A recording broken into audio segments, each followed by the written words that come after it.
The following podcast is sponsored by Bunderin Press. Bunderin Press is a Canadian publisher of quality science fiction titles, including this month's releases of Duatro by Brad C. Anderson, The Dark Corridor by Kristene Perron, and The Sixth Helix by Al Anya. Check these books and more at bunderinpress.ca. And by Adam Dries, writer, presenter, speaker. His new book, 5 Critical Things for Successful Book Signings, will be available at the end of this month, May 27th. The book launch is at Owl's Nest Books.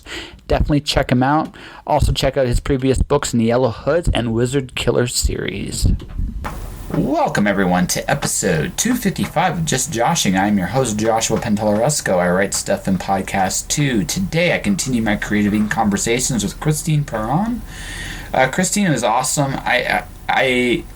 I'm always blown away at how talented some of the people I interview really are. Kristene's not only incredibly talented and has done lots of cool things in her life, but she's also one of the nicest people I think I've met so far during all these conversations. So, Kristene, thank you very much for being on my show. It's been quite an eventful week. Alice Zero is, I think, by and large done. Got one little thing left to do, and I'll do that Thursday, is make the legal page, and then that next weekend I actually put the order in, and hopefully the week after it'll appear for pre-order, which will be really, really cool. But also I got sponsors, so then the plural is sponsors. First and foremost, I want to thank Words and Pictures very, very much for everything they've done. You might see one or two more ads for Words and Pictures in the weeks to come, but without Words and Pictures, I wouldn't have learned what I did. So Words and Pictures, thank you guys very, very much for everything you did for me. I appreciate it greatly. And always I'm thankful. But this week, I'm going to talk about Bunderin Press. Bunderin Press is a science fiction publisher based out of Ottawa, Ontario. Hayden Trenholm owns the publishing house, and he has done a variety of great books from a lot of good authors. This week, I'm going to talk about Adam Dries on Thursday, but for today, I'm going to talk about Bunderin. Bunderin has published some great stuff. I'm going to be giving away anthologies for every couple of weeks here. The first one I'm going to give away is Blood and Water. It's Resource Wars of the Near Future, which is basically just how resources are used. There's some great writers in there: Gerald Brandt, Jennifer Ron, Julie Zernata, Fiona Moore, Brent Nichols, Susan Forrest. So, anyway, I have a new address for a giveaway. Just put your email into this list for the giveaways. And this Monday, next Monday, so episode 257, I will announce a winner. And that'll be how this game is played. All right, let's get to that conversation with Kristene now, shall we?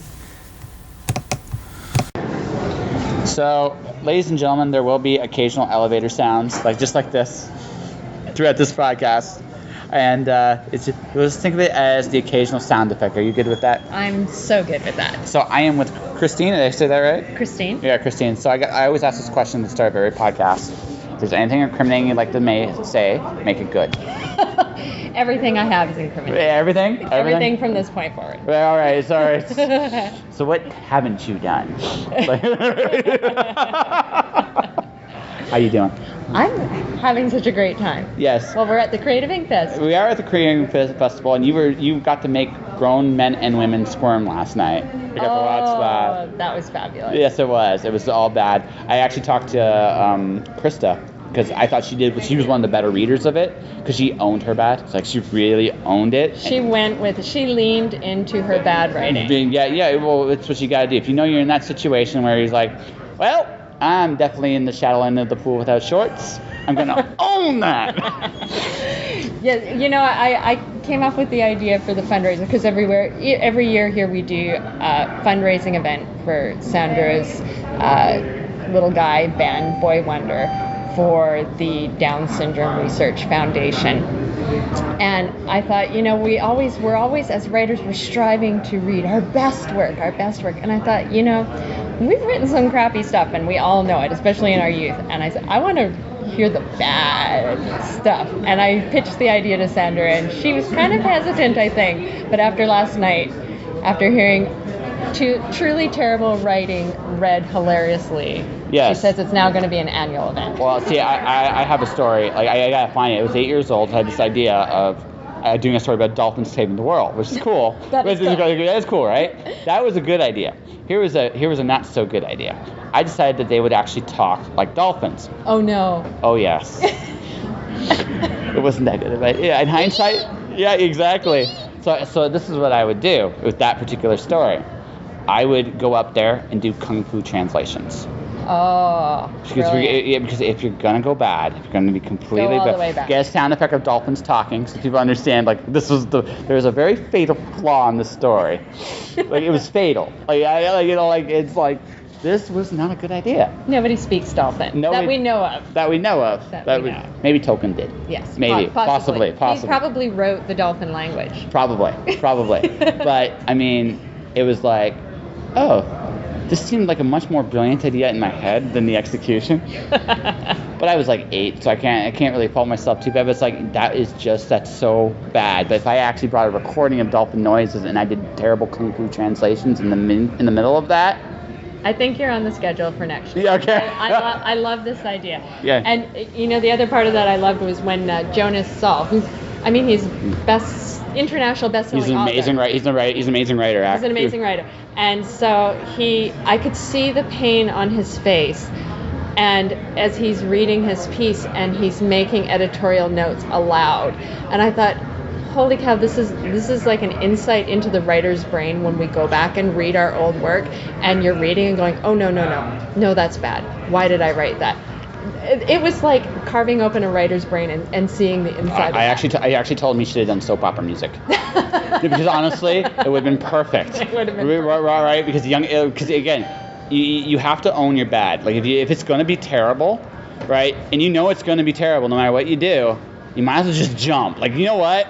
Screw it. That chasm of abyss of mediocrity, I'm just owning that crap. Right? And I think, and the other reason I wanted to do this is I think that, particularly nowadays with social media, we have this, everything is shiny and perfect and beautiful and wonderful. And particularly authors, we are perpetually suffering from imposter syndrome. We always think everybody's always doing better than us. We think it just comes so easily. And I wanted to show people, look, everybody writes garbage. Absolutely. Actually, one of the best advice I heard earlier on when I was on a panel with Adam was give yourself permission to write crap. Absolutely. And honestly, so I do. So this is I took these out. I handwrite all my novels. Oh my gosh. Yeah, this is actually a completely full notebook, and this is still the same novel. That's where I'm at. I know already going in, there's garbage in there. Legitimate garbage. Here there be garbage. That's right. But it's also like, okay, so it was I had a very unusual sickness about, I'd say 3-4 years ago. And every time I went to a computer, my skin would just react violently to it. Gosh. Yeah, it was just like I was peeling. That's like a story in itself. Yeah, it is. Oh yeah, you wouldn't believe what came out of me. Right? But so I couldn't get near a computer for any length of time. Right. So I went back to pen and paper, but I really enjoyed the tactile sensation. Tomorrow morning? Yeah. 9 o'clock? Let's touch base in the morning and see. Yeah, we'll see how you feel. See how much scotch I have tonight. Okay, fair enough. Fair enough. I'm sure there's going to be many parties here tonight. I'm sure there will be one Yes. or two. Yes.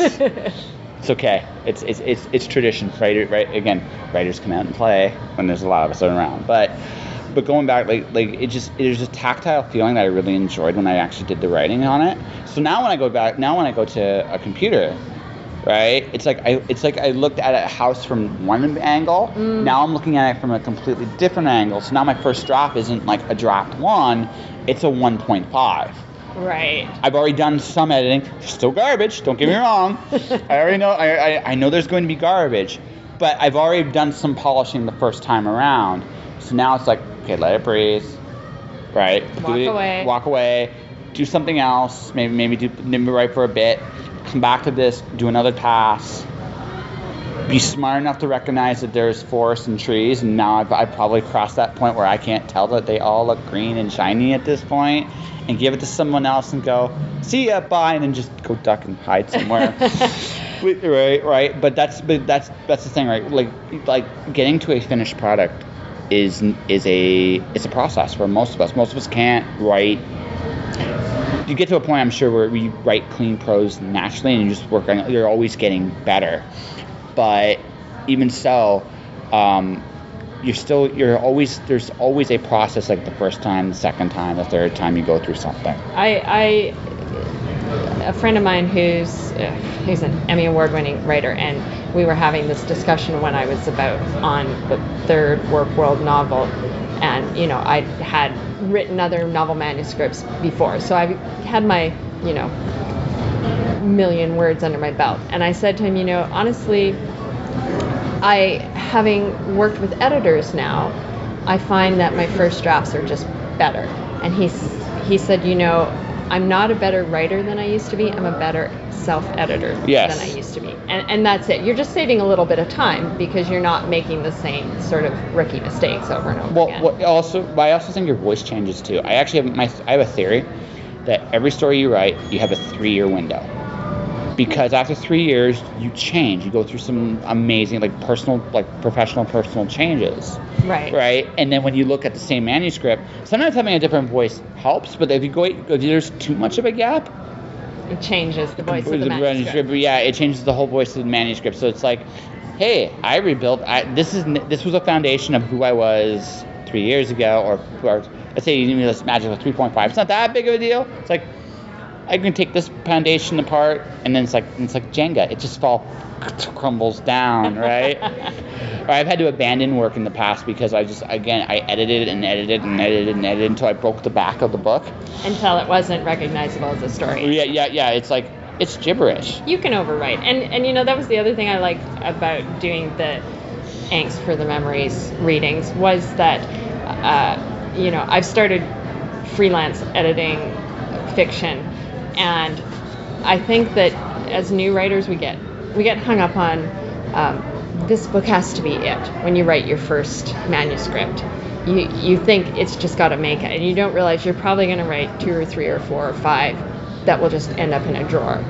And that process of letting it go. And I think seeing other people get up there and reading stuff and saying, this went in a drawer. I never published it, and that's okay. It's okay to write the bad stuff and get that out of your system. Yes, again, give yourself permission. When you start out, we all write crap. Right? You have those moments though. Like I still remember, like I wrote my first novel when I was a teenager. I cringe inwardly. It's lots of parts of this, but there's one part I still don't. I can look back at my stuff, like early stuff, and say, okay, you had balls, and that was awesome. There are other parts I say, well, you had balls, so I give you the tears in my eyes. It's like, what are you doing? Weeping openly. You had guts. You really did, but that's how you learn. That's how you get. You can keep those diamonds in the crop. You can still, years later, you can pull those out and put them in something else. Absolutely. Or you can use them as a jumping off point for something else. It doesn't mean, and the exercise of writing and not publishing is not futile. That's learning your craft. Absolutely. There's nothing wrong with that. Speaking of cringing first novels, my co-author on Warp World, Josh, he likes to tell me about his first novel that he wrote. I don't know if he was in his teens, maybe his early 20s or something. And he said when he went back to read it and described one of his characters as having a hair like Keanu Reeves, and he said, that was my clue that this must never see the light of day. Dude. Excellent. Yes, that arguably his best performance. Although I really did like him in The Matrix. Yes.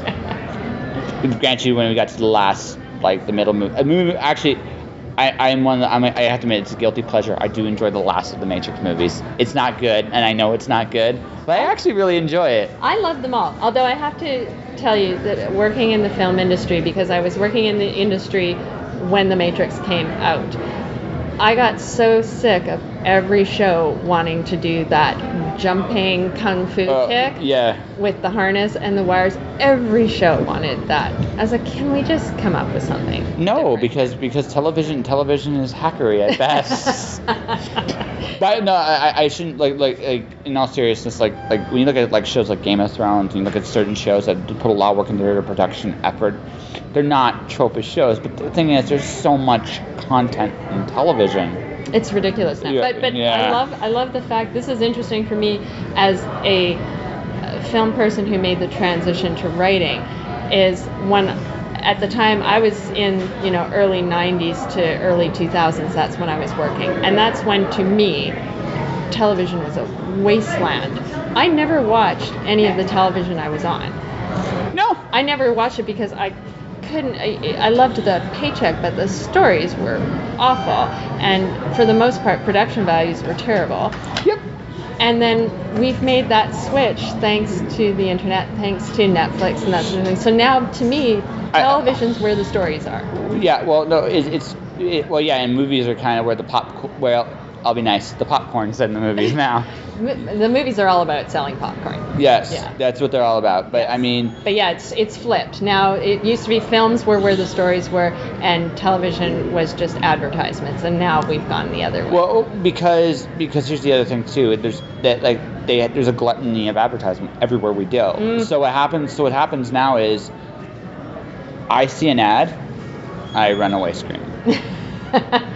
I don't know, but the thing is, again, and the thing is, no, ads are like these insidious little okay, here's a scary thought.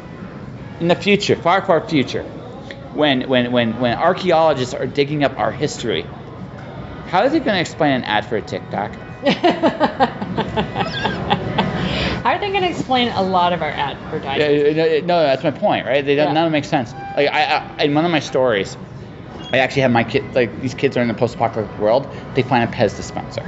Oh my, those are great. Those are awesome. But how do you describe a Pez dispenser? You peel back a character's head, yes, and it spits out magical candy. Except there's no candy in it. It's an abandoned or empty head. How do you describe that? You just pull the character's head. Maybe it's a stress reliever. Maybe. But actually, it gave me a really wonderful thought, and I've kept this in my head for the future.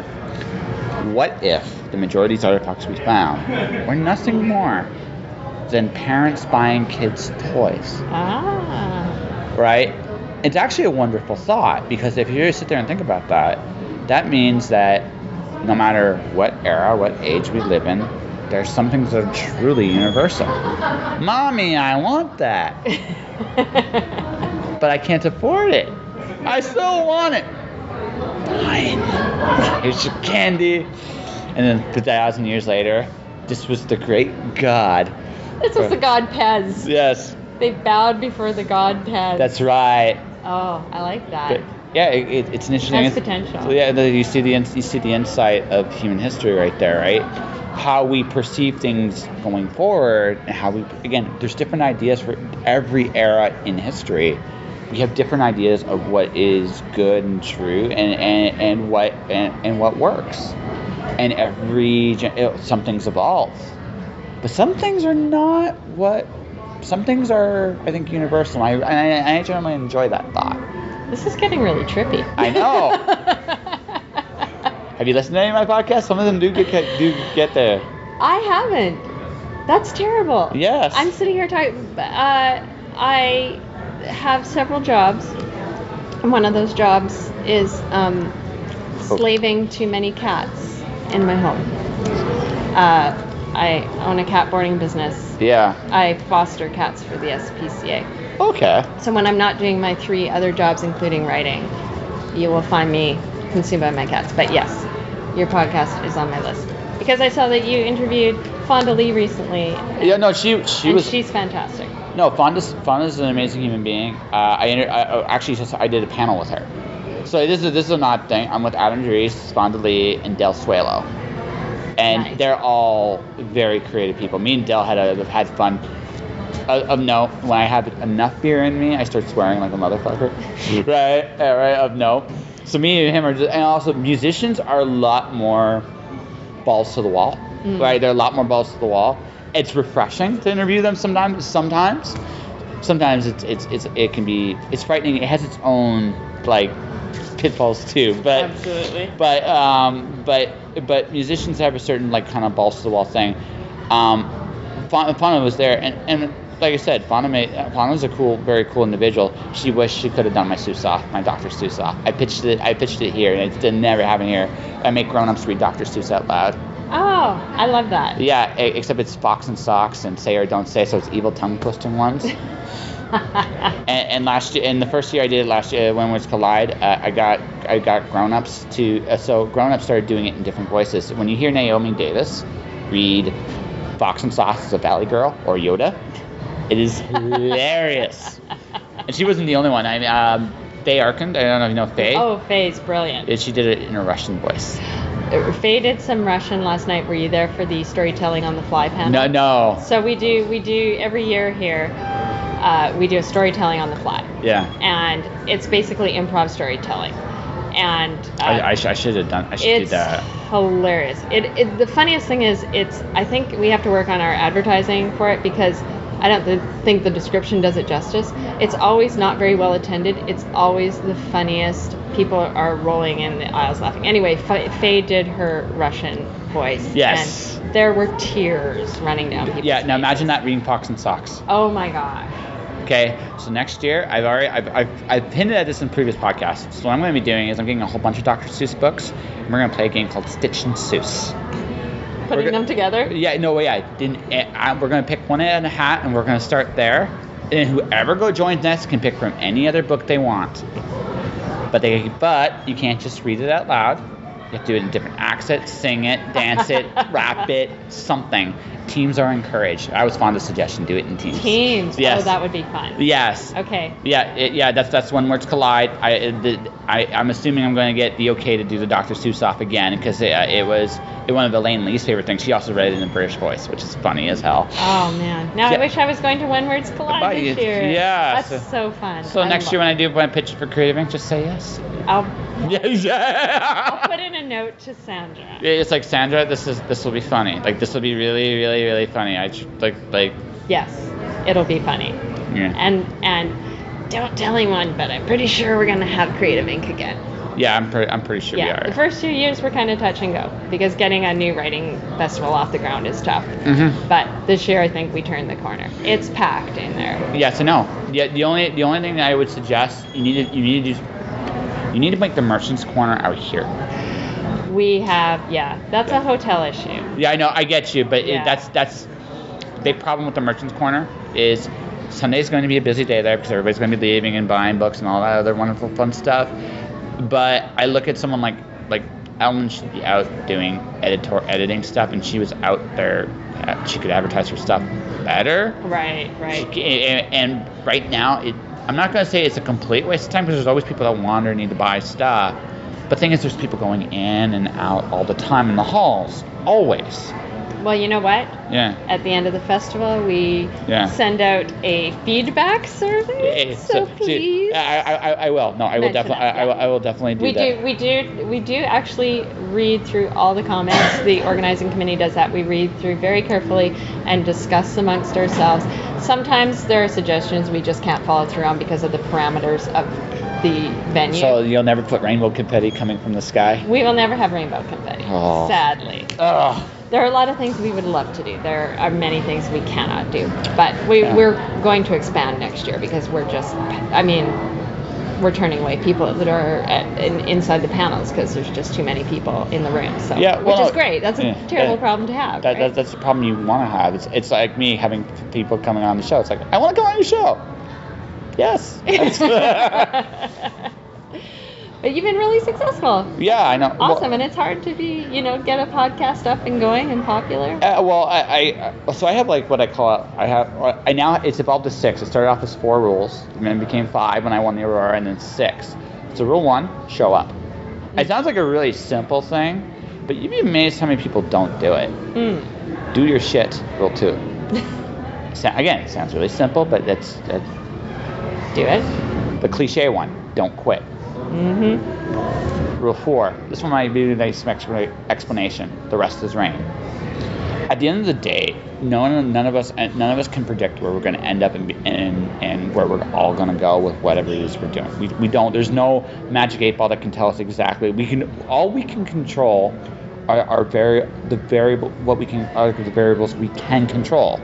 So if you're going to get mad at the rain falling, wherever the rain is falling, that's your problem, right? It doesn't help you, right? You can't control where success. What I never expected the podcast to be what it is. I did it because I've interviewed people for a long time, and it's evolved. It's something I've ever planned, and that's the other thing I've learned personally is planning shit sometimes doesn't always work. No, that's always a bad thing, right? That's the other good thing too. I accidentally got published. I never planned on getting published the way I got published, but I accidentally got published. I accidentally won an Aurora. I didn't put my name in for that. I didn't. These were things I never asked for that happened. That's awesome. That is the beneficiary of that's my hard work paying off in ways I never anticipated, and that's awesome. But have I made $1 million at this? Well, no, right? And I can't control that. All I can control is what I can do. I can show up. I can talk to people. I can do my thing. All right, and where things will fall, right? Which is the rule 5. When you do succeed, get out of your fucking way. That imposter syndrome thing. Oh, it's the worst. Well, yeah. Well, I said this earlier. I was talking with Krista. Success. People don't actually fear failure. People fear success. Because what you've done is when you're successful is you've created expectations. Yes, now people are going to hold you to a standard. Exactly. And that's terrifying. Yes. Because what if you can't meet that standard every time? Yeah, well, and you're not going to meet that standard every time. You have to accept that, right? I enjoyed my conversation with Fonda. It was one of my better conversations that year. It wasn't my best conversation that year, but it was one of my better conversations that year. My best conversation that year was a tie between Ellen Michelle, Sophia Evangelina, a 16-year-old pop singer, and John Maven. Those were my best 3, in my opinion, those were my best 3 conversations. Nice. Right? This year so far, it's Spider Robinson. Spider's pretty cool. Yes, Spider's very cool. Can I tell you a story? Sure. Not about Spider Robinson, but it was the Aurora Awards 2014, I want to say. Okay, yeah. When it was in Vancouver, and they gave Spider Robinson and William Gibson the Lifetime Achievement Awards. So it was the only year I've been to VCon. I traveled down, and I was taking photos, as I do, for Sandra, because she was the MC of the Aurora Awards. And I find myself sitting next to William Gibson, who had co-authored the episode of The X-Files that I'd worked on. Nice. And so after he'd received his award, and I sat down, I said, Mr. Gibson, you co-authored the episode The Kill Switch. And he said, yeah, I did. I said, I was the Kung Fu nurse on that. And he went, oh, and his eyes lit up, and he got all excited. And he was so happy, and I was fangirling on him, and he was fanboying on me. But that's the cool thing. Like, everybody on some level is a fan. Yes. Everybody that's doing this is a fan of something or someone, and it's incredibly flattering. I mean, for someone to actually be a fan of, it's also incredibly flattering to actually meet someone that you idolize. Yes. Right. We're not on good terms anymore, but I got the chance to actually work for one of my heroes. Ah. Right. It didn't go well, but it doesn't. Sometimes it doesn't. But I'll never. Again, no matter what I may think of him or whatever he may think of me at this point, I will never ever forget the fact that my hero hired me to work for him. Oh. That's right. I'll never like. That's great. Yeah. That. Who gets that? Like, very few people get those opportunities in their life. Now, yeah. I could have done some things better, he could have done some things better, but that doesn't really matter in the grand scheme of things.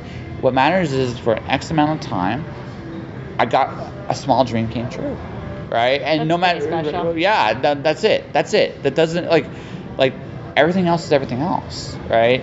And and we all love moments like that, and they don't happen very often.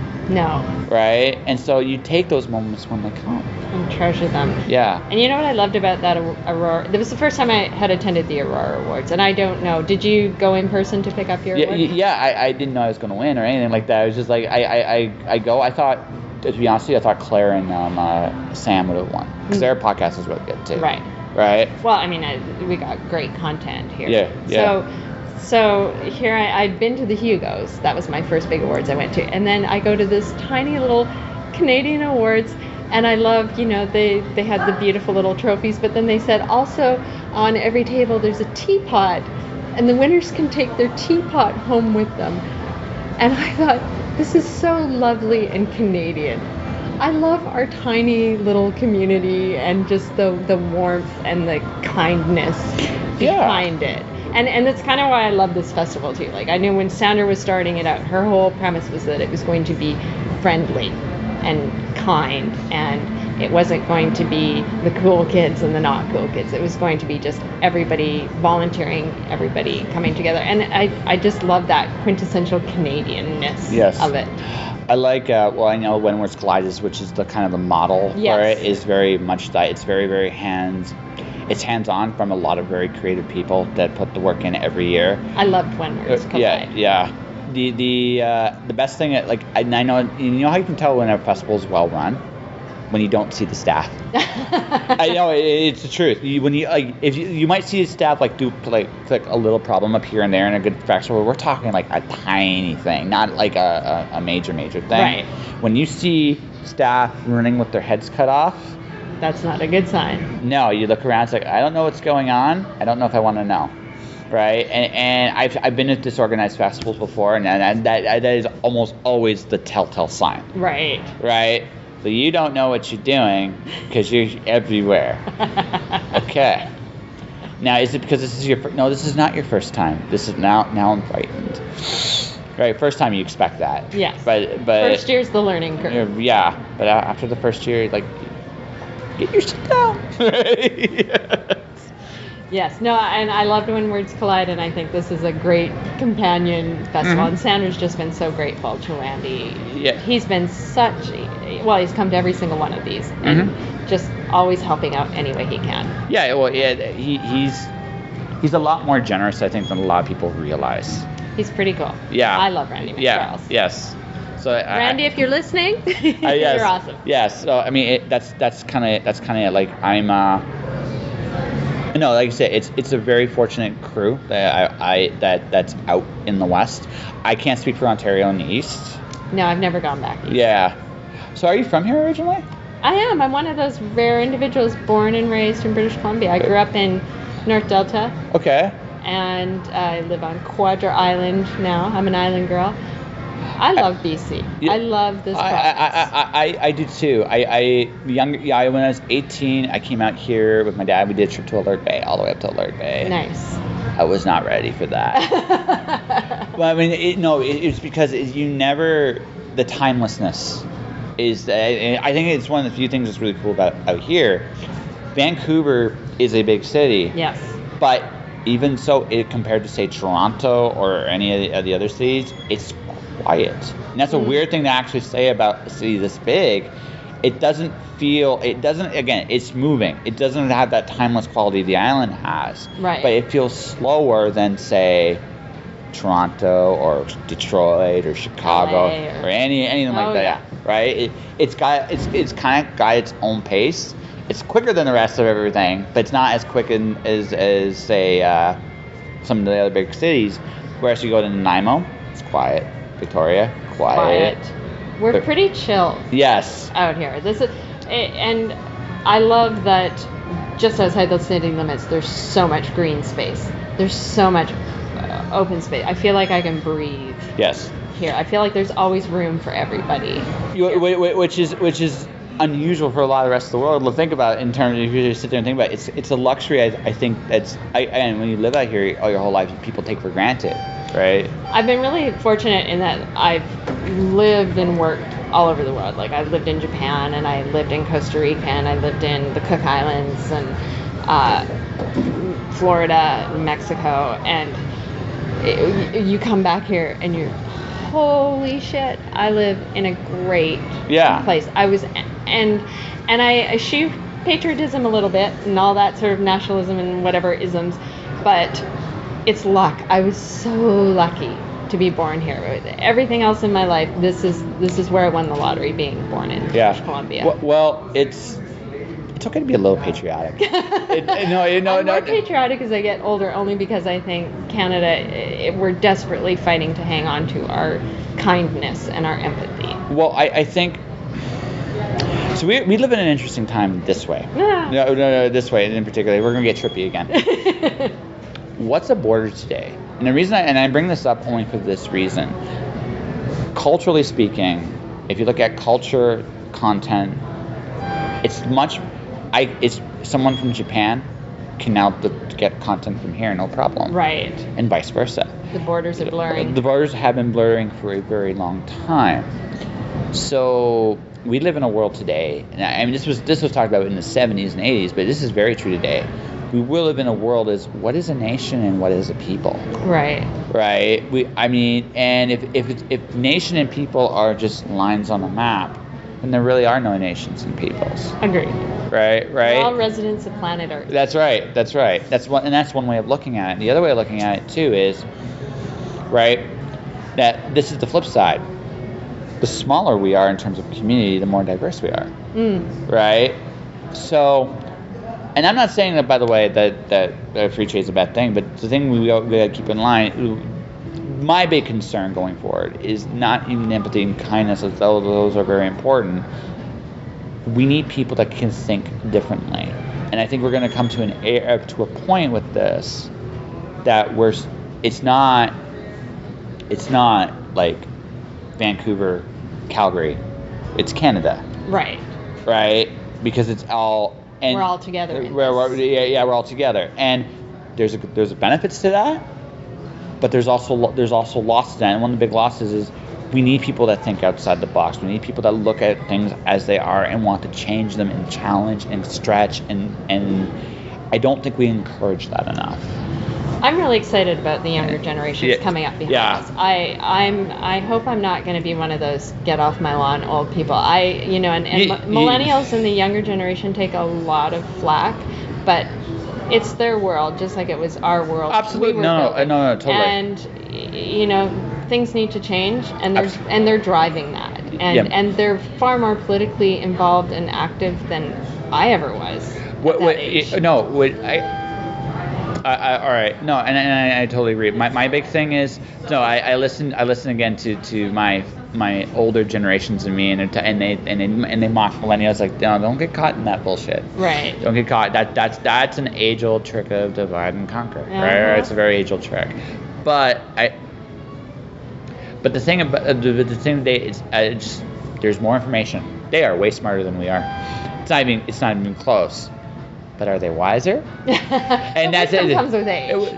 Yes. Right. And experience. To some degree. But I again, this is where that's my big giant concern is the I want them to keep thinking, keep challenging, keep changing things, but also I want them to keep being as diverse as possible in terms of finding the solutions. Because our diversity is our biggest strength. Absolutely. Right. So if everything that's me going forward. That's what I think is it's keeping some kind finding enough commonality that I can have a beer with anybody on the planet. That's damn cool. But also finding enough difference that everybody sees things differently. I don't want everybody to agree on everything. No. Challenge is where we grow. Yeah, exactly. Grow and change is painful, and I think that's why so many, as we get older, we fall into our ruts. Yes. And we want to do things the same way because it's comfortable. Because change is always a little bit painful. Even when it's good change, it's a little bit painful. Absolutely. You have to give stuff up. No matter, you have to give it. Whether that's just an idea you hold in your head or an actual physical step, losing things feels terrible. Mm-hmm. And so we resist it. And the older we get, it's like, I'm tired. I just want to get through my day and, not have my knee go out on me or something. And so we get lazy in challenging ourselves. Yeah, absolutely, and that's something as I've entered into middle age, and I'm like, welcome. Yes, yeah, it's all good. I'm okay with being in middle age. I also don't mind being a little old and cranky. I think, no, because I get it too. Because there's when you get to that age, you're bulletproof, and then not because you actually are bulletproof, but you've lived your life. You don't really give a shit anymore. And there is a certain freedom to that I can totally respect. As a female person, there's so much freedom to that. I will be 50 this July. You don't look it. Oh yeah. Thank you. But I'm at an age now where I'm looking back and going, why did I waste so much time caring what everybody else thought about me? Yeah. I'm a perfectly good human being. Oh yeah. With perfectly valid thoughts, and I'm running out of fucks to give. Wait till you're 60. I know.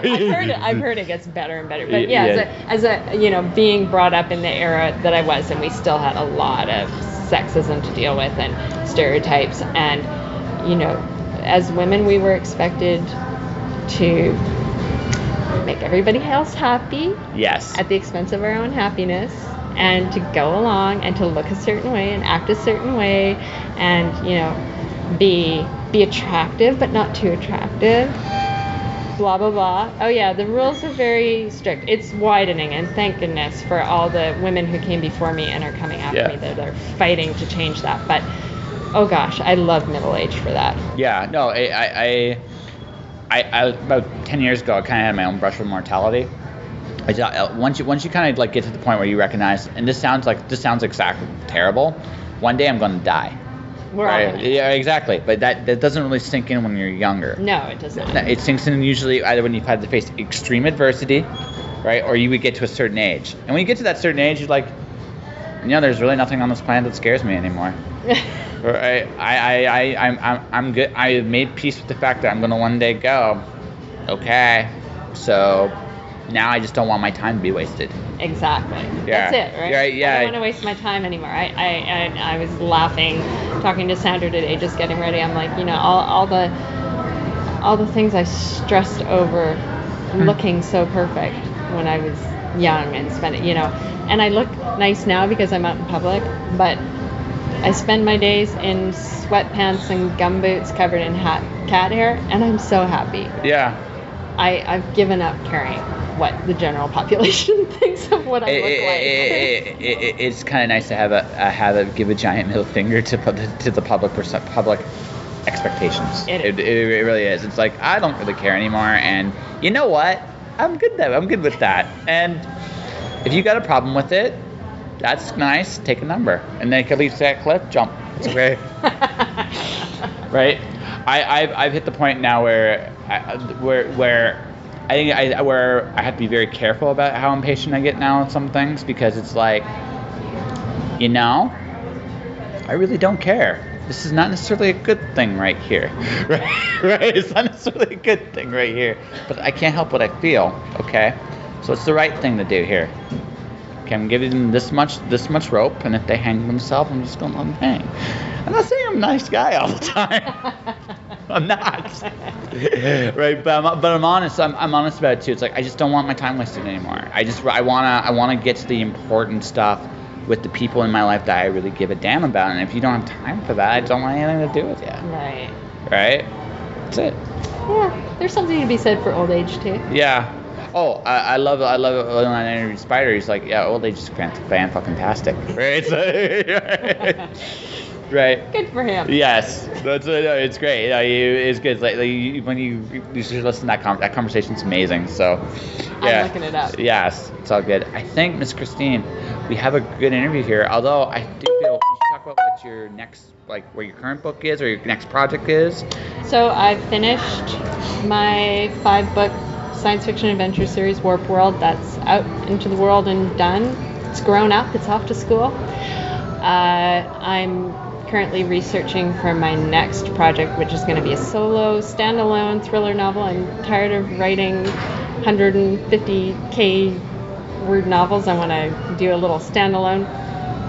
And it's going to be a science fiction thriller set in Baja, Mexico.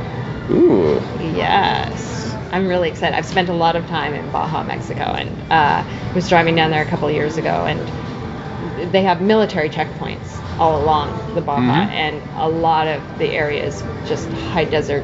There's nothing out there, and then you come upon, these young guys with guns, and the whole story came to me literally in 5 minutes, just popped into my head, and I knew I had to write it. So I was waiting for Warp World to be done, and now I've jumped in. Yay! Yeah, I know. I'm so excited. Okay. Doing something new. Yeah, so that'll be the new one. So, I mean, it'll be a few years before that comes out. In the meantime, I'm just going to keep putting out some short stories and novelettes. So to find like pulp literature and other things like that nature then? Yes, my most recent one was at Pulp Literature. Yeah. And who knows where I'll be. And next. how can people find you on the social media? On the medias. So Yes. on the Twitters, easy, at Kristene Perron, Kristene, because my name is spelled weird. Facebook, you can look for me at Warp World, WARPWORLD, and we do have our website, although nothing much is happening anymore, at warpworld.ca. Very cool. One second here. And that was my conversation with Kristene Perron. Check out the Warp World series, co-wrote with Joshua Simpson. It's completely done now. You should definitely take a look at it. It's amazing stuff. Personally, I really enjoyed her story in last year's Pulp magazine. You should definitely take a look at that as well. It's really good. I want to thank Kristene for coming on my show. She is welcome back anytime you want. You are awesome, and I definitely enjoyed having you on the show. Once again, Blood and Water, edited by Hayden Trenholm, is going to the contest this week. So definitely put your email in for the giveaway if you want to participate. I'm encouraging as many different people as possible from Canada or the United States will do so. I will definitely send it to you. And as for Adam Dries, we talked about Adam and specifically his book, 5 Critical Things, next podcast. But all in all, I want to thank both Thunder and Press and Adam Dries for your sponsorship. Thank you guys very much. It means an awful lot to me. Alright guys, and that will do it for this episode of Just Joshing. If you want to support the podcast, you can do so a number of different ways. You can subscribe to the podcast. I'm on Podomatic, Google Play, Spotify, iTunes. Subscribe to it, listen to an episode, could leave a rating or review, talk about it, just tell your friends. That'd be great. Number 1. Number 2, my books, The Watcher, Storm Dancer, Wandering God, are currently on special at merrillpublishing.ca.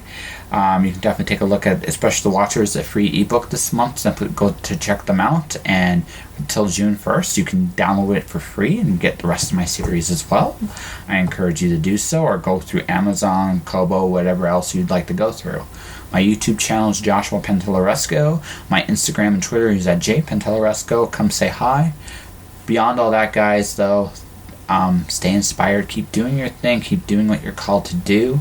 And hopefully, I'll hear from you guys again soon. Thanks for listening, and I'll see you guys next time. Josh.